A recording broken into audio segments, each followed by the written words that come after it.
Take a cassette out of its case, and most people just see an empty box. But Sony saw something quite different.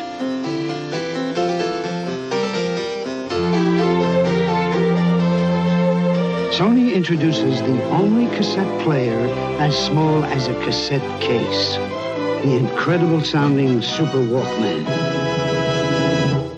Okay, so we don't quite have one the size of a cassette tape, but we have the ultimate Sony Walkman. Check it out. This is the original Sony TPS-L2 Walkman, originally released in 1979. Awesome. This is the one that started it all. Thank you very much to Roland and Max, who sent this in to the mailbag. So let's do a retro teardown. It doesn't get any better than this. Originally released in 1979 in Japan, it didn't hit the US until 1980, and then it was called the Soundabout, apparently, but geez, everyone knows it as the Walkman, and this ushered in a cultural revolution. Personal music. I mean, people take, their phones or the iPod for granted or whatever, but this thing defined personal music. It changed everything, and Sony dominated the field with the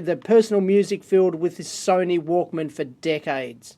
Originally released at $150, that's $488 in today's money. So, it wasn't a cheap item, but geez, it was a revolution. It really was. You can take your personal cassette, whack it in, and you can actually listen to music as you walked about, hence the name Walkman. Apparently, they didn't like the original name Walkman, but it kind of stuck, and it was too difficult to change the marketing on it, apparently. So, yeah, they were stuck with Walkman. Now, this was designed by Sony's famous designer Nobutoshi Kihara, and I mentioned him in a previous Sony video that I did.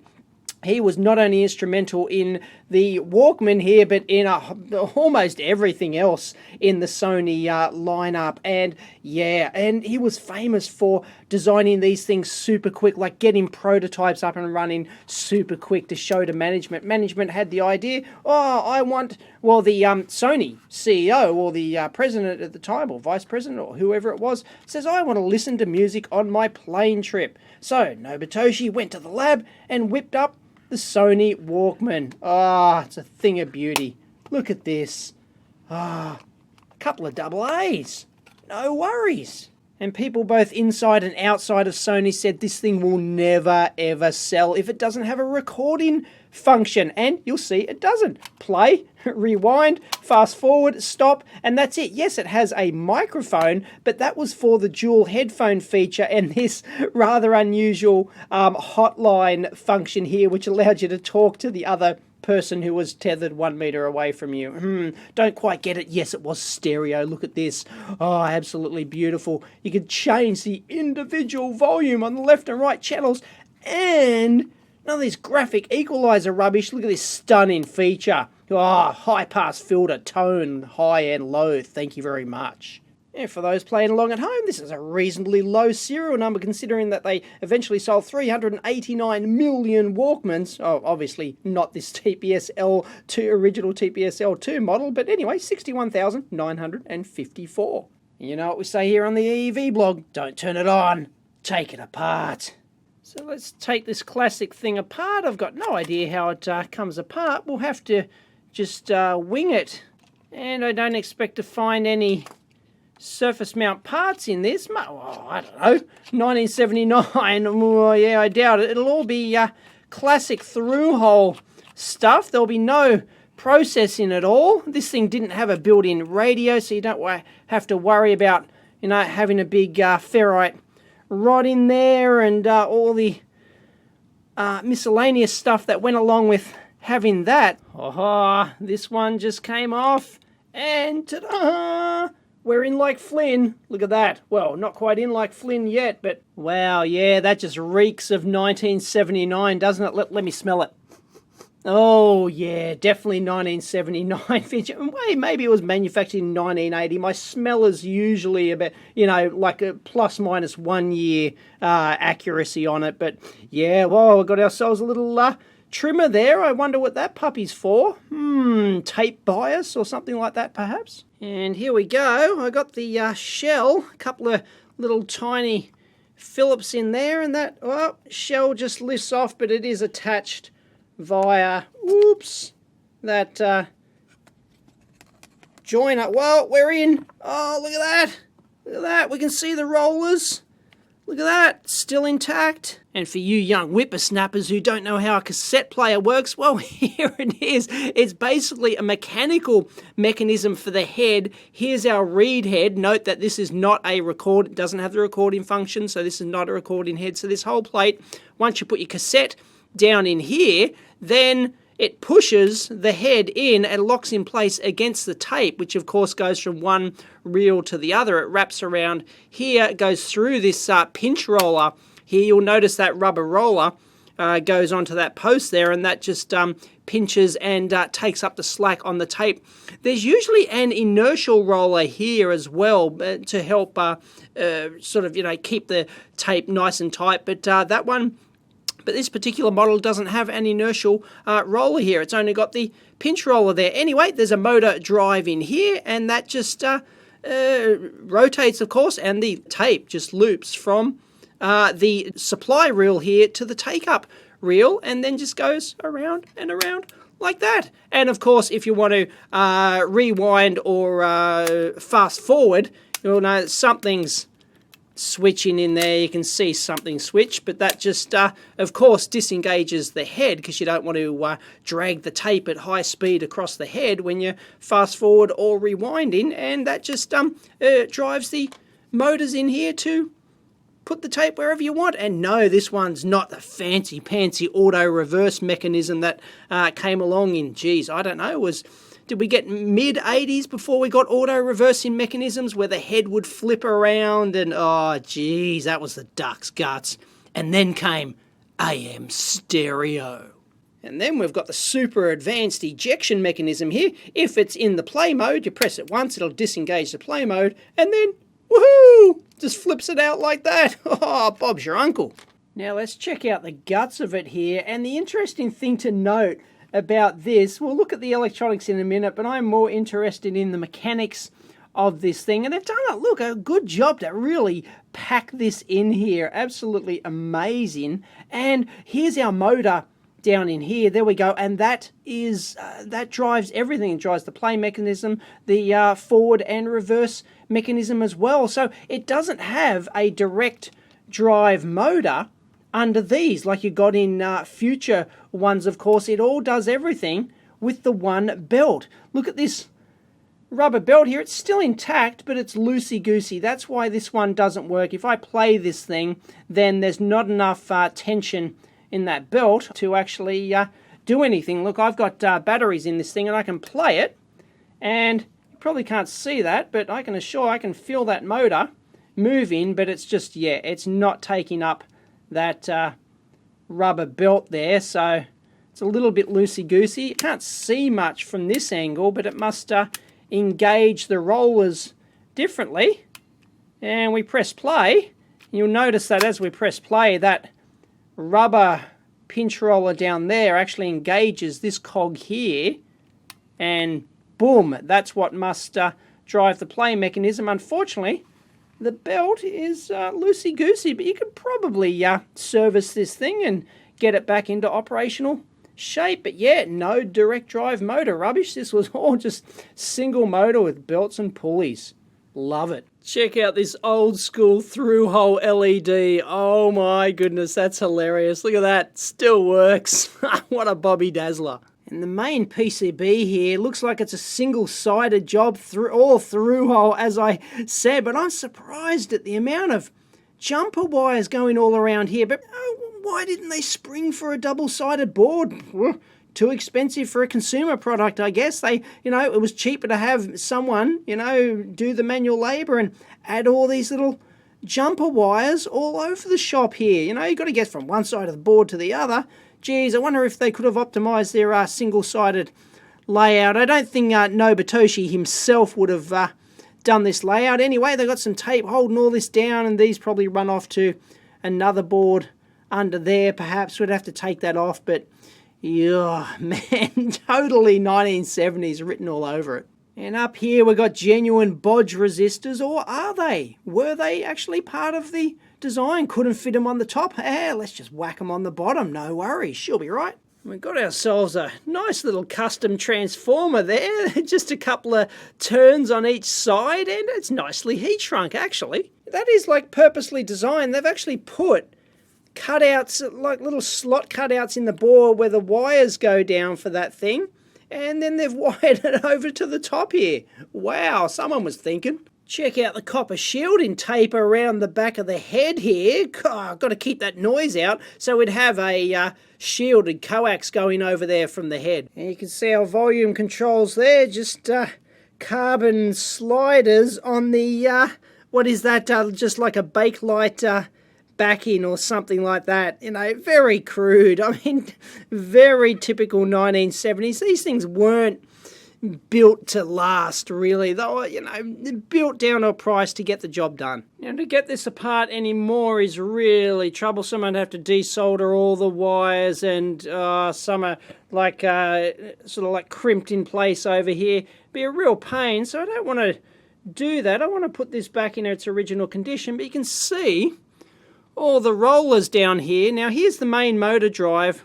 As I said, it's got a single belt which goes around this roller here and around this big flywheel here. Okay, so that's the main wheel. And then let's actually engage play there. And we can see with that play, that pinch wheel in there engages this cog down in here, which is the main drive for the take-up wheel here. Now, if we stop that and we put that in reverse, you'll see that this cog flip over, and then it can, the pinch wheel here will then drive the reverse, the other spindle here, which of course causes the mechanism to go backwards, or via here. It could actually be, yeah, it's in that one. So that engages that, and that's what puts it in, well, that's what puts it into reverse. So if we put that into play mode, you'll also see this pinch roller come across here like this, and then that's engaging that, the main spindle over there like that. So this belt is coming, so it's getting its drive from this main belt coming over here like this, and then that's engaging that through these cogs down to this pinch wheel, and then that's going over to this to the main spindle there, the main take-up spindle. So if you put that in drive, if you put that in forward though, you'll notice that, there we go, you'll notice that this pinch wheel didn't engage, so it's no longer driving the take-up wheel here. The take-up wheel is being driven through this pinch roller here, through off the main spindle, the bottom part of this main spindle here, so it's going to be turning a lot faster than the belt up the top in play mode. And then that's going through here, engaging these cogs, and bingo, driving the cog down there. So our take-up wheel is obviously going to move faster because we're in fast-forward mode.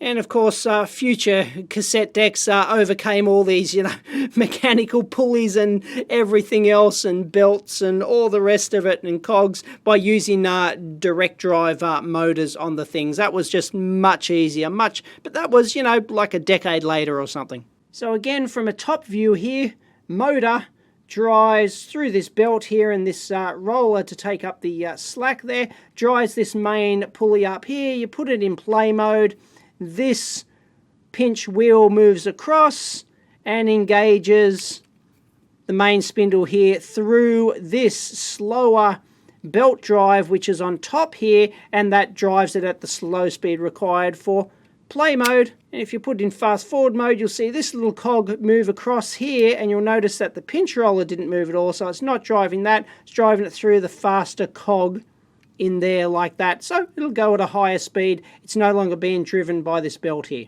And our main board, woohoo, advanced technology single inline ICs here. These are probably transistor arrays, most likely. They're not anything digital, of course, and they're probably not there might be some, operational amplifier type functionality in there, but basically, this is essentially all discrete transistor solution. They got a couple of extra trannies up the top there, just because, well, they couldn't fit them into these single inline arrays, I guess, or they were, just better served by having discrete transistors there.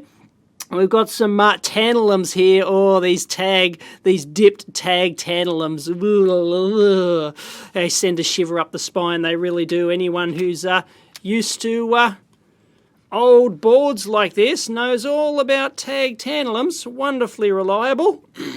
And yeah, there we go. Of course, Sony rolled all their own, well, ASIC. It's a transistor array, I'm sure. Good luck getting data on that. You could win the internet if you actually find a data sheet for one of these puppies. Good luck. And it looks like I win the internet, folks, because here is the service manual for the TPS-L2. Can you believe it? Fantastic. This is from freeservicemanuals.info. I'll provide a link in down below for those playing along at home. And, they don't make service manuals like this anymore. Just get a gander at this puppy. Fantastic. Oh, look at this. Specs. Frequency response 40 Hz to 12 kilohertz. Can you believe it?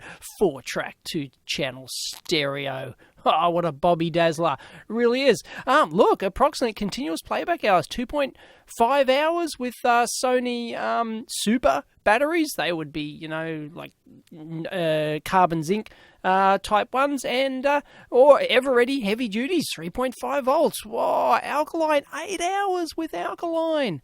Unbelievable. Weighs a minuscule 390 grams.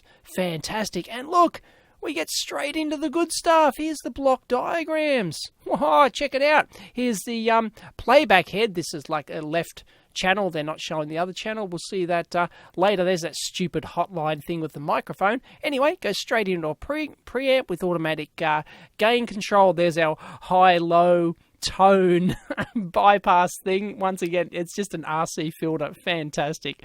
Gotta love it. And then your buffer amp from the output of that, and then this goes into your headphone amps, and well, that's it. Bob's your uncle. And of course, we've got ourselves a servo amp with the motor drive here, because if you didn't have this servo loop in here, well, the motor could just do anything a downwall likes with the battery voltage. You could end up sounding like Mickey Mouse, like this. Hey, Mickey. Oh, Mickey, you're so fun, you blow my mind. Hey, Mickey. Hey, Mickey. So that servo amplifier just keeps the motor running at a constant speed regardless of the battery voltage and the tension on the belts and everything else. So you get a constant playback. You don't sound like Mickey. And, look at this. They just don't make service manuals like this anymore. Wow, check it out. Look at this, photos of theirs. If I was, I'm probably not right in exactly how all those pulleys and everything worked, and the spindles and all that sort of stuff for each direction. There you go. You've got all the details in there. There's a reverse wheel, there's the flywheel, the friction gear. Oh, man, fantastic stuff. They tell you how it all works. And if we keep going, there's all the pinch roller stuff. Now we get into the electrical adjustments. And here is that the servo amplifier board that we just talked about. That's the RV601 there. Actually adjusts the tape speed on the thing. And it tells you how to do the test. There you go. You get a 3 kilohertz test tape. You whack a frequency counter into the headphone output, and you need to be within plus minus 2% of the nominal 3 kilohertz. Oh, fantastic stuff. And I love the overlays that they've got on the boards here. You'll see some of this more in a minute, but here's the money shot. Here's the schematic. And we've actually got two distinctly different schematics here, and it depends on the serial number. Look at this. This is the ones up to, for the US, serial numbers up to 106,000. So possibly this is the one that we're looking at here. And here's the two discrete external transistors here, Q101. These are, it'll have the data, it'll tell you, there it is, the 2SC1363 there. And you'll notice that here's your left and right tape heads down here, which is just basically a coil of wire on a little broken toroid there with a gap in it. And that's what reads the magnetic information on the tape. So I've got our left and right heads. Forget about this stupid hotline function. They basically get sent in, single-ended of course. They get AC coupled and fed straight into the amplifier ASIC here, IC101, which contains an amp. Then it's got a differential amp, it's got another differential amp, it's got an output buffer, and it's got some automatic gain control stuff as well. And of course, duplicate circuitry for the left and the right channel. But you notice that, yeah, there was no input transistor amplifier here. It just goes straight into the IC. And then we've got an output buffer. It's a common emitter circuit here because our output has tapped off our emitter. Here, for a low impedance, a common emitter would be used, it has a low impedance output. That's why it's used as a buffer like that, basically a follower. And then it goes into our power amplifier and ripple filter as well. You don't want any ripple in your headphones. No siree, Bob. But if we go down here, I'll come back to these. These are fantastic. But if we go down to this is for serial numbers 106,000 and later. So this doesn't look like it's ours, but look, now they've got an input, a discrete transistor amplifier on the input, and that's a 2SC2458. And if we go and have a look at the 2SC2458, why have they got it? Well, probably because they wanted lower noise. It's designed for low noise audio amplifications. I don't think they did it just purely for gain reasons. I suspect it might be noise issues. Maybe there was too high a noise. They wanted a bit higher performance, better noise performance out of their the unit, so they decided to change the circuit, add a discrete transistor amplifier on the front end here before it goes into the ASIC, and then they've decided, well, we don't need our output transistor emitter follower here. We can just bung that straight in through our volume pot here, our volume pot straight into our output amplifier. So it's like our power amp here is a CX184. Let's see, it's the same. I haven't checked this. CX184. Yeah, it's exactly the same IC here. So you've got to wonder why they needed the emitter follower buffer here after the volume control. Yet in the next edition, the more recent serial numbers, they didn't need that. It's rather strange. And these schematics really are the duck's guts. Look at this, DC bias voltages here. So you could go in there and troubleshoot these. The golden rule of troubleshooting, thou shalt measure voltages. So you go in there and, you'd measure all your DC bias levels to make sure everything's hunky-dory. And here's our Servo Amp board, and I found our little toroid over here, that little one that had like 3 or 4 turns per side. That's directly interfaced into the motor right here. And of course you've got to have a thermistor. There it is, THP601 in there. All old school stuff, got to have a thermistor. Beautiful in servo loops, just keeps them nice and under control. And we even get our LED that we saw, that through-hole one. It's a TLR 109. Anyone want to find data sheet on that? Oh, thank you very much. There it is. Look at this from Toshiba. The resin stem type LED can easily be mounted if drill a hole in the PCB panel. Well, Sony didn't bother with that. They just had it bend it over and have its ass flapping in the breeze. These service manuals really are just gorgeous. Look at these. I love these transparent overlay board wiring diagrams. Fantastic stuff. Look at this. And, they're drawn, that somebody's gone in there and drawn all this. These are all this is all like hand drafted stuff. This is fantastic. None of this new age CAD stuff. This is absolutely brilliant stuff. I love it. And if that wasn't enough to blow your mind, then these exploded views will. Oh. Thank you very much. And then for our happy ending, of course, we've got a full comprehensive parts list. Just beautiful. Brings a tear to the eye. Jeez, look, even the screws specified. But hold on to your hats, folks. We've got our service bulletin here. And this is where we do some noise. The symptom, look, static noise is heard in the right channel output. Remedy, replace the middle puller assembly, the forward idler assembly, blah, blah, blah, blah, blah. And what do we have to do? I don't know. Find the shielded paper. There we go. We've got to add in some copper shielding tape. Oh, beautiful. The shield kit is a large sheet of copper, enough for 200 modifications. There you go, you've got to trim it to exactly this. Oh, absolutely brilliant. And then you've got to be very careful where to fold it over the conductor side like this. Oh, this area is rather critical. Do not oversize or undersize the copper sheet.